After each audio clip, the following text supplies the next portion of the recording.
বেলুড় মঠে চলছে দোল উৎসব, যা শুরু হয়েছে গতকাল সন্ধ্যায় হোলিকা দহন বা ন্যাড়াপোড়া দিয়ে।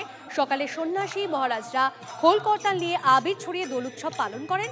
আজকের এই বিশেষ দিনে অনুষ্ঠানে অংশ নিয়েছেন দূর দূরান্ত থেকে আসা অগণিত ভক্ত।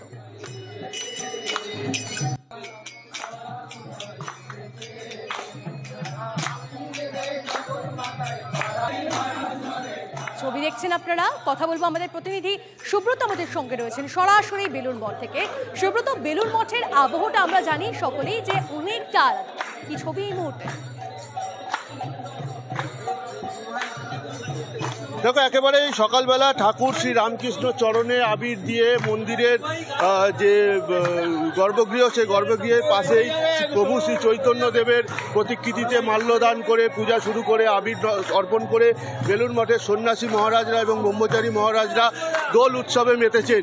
তারা ঠাকুর শ্রী রামকৃষ্ণ দেবের মন্দিরের যে প্রভাত ফেরি বা নগর কীর্তন, সেই নগর কীর্তন এই মুহূর্তে তারা কিন্তু চলছে এবং সন্ন্যাসী মহারাজরা, ব্রহ্মচারী মহারাজরা সকলেই আবির খেলাতে মত্ত।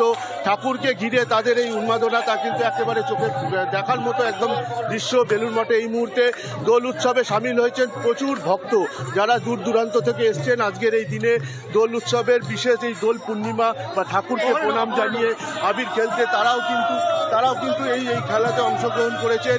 এবং এই দোল উৎসব কিন্তু বেলুড় মঠে চিরাচরিত প্রথা মেনে কিন্তু বেলুড় মঠে হয়ে থাকেন এবং সকাল থেকেই এই বেলুড় মঠে দোল উৎসবের সূচনা হয় ঠাকুর শ্রী রামকৃষ্ণ দেবের চরণে আবির সমর্পণ করে। আমি একটু কথা বলবার চেষ্টা করব। মহারাজ, আজকে তো দোল উৎসব, আজকে আপনাদের কেমন লাগছে?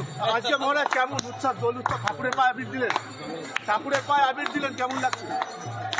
দেখো, সকলেই কিন্তু দোল খেলছে। একদম, আমরা ছবি দেখছি। অবশ্যই এই রঙিন ছবি তো আমরা দেখতে থাকবো। অনেক ধন্যবাদ আপাতত তোমাকে।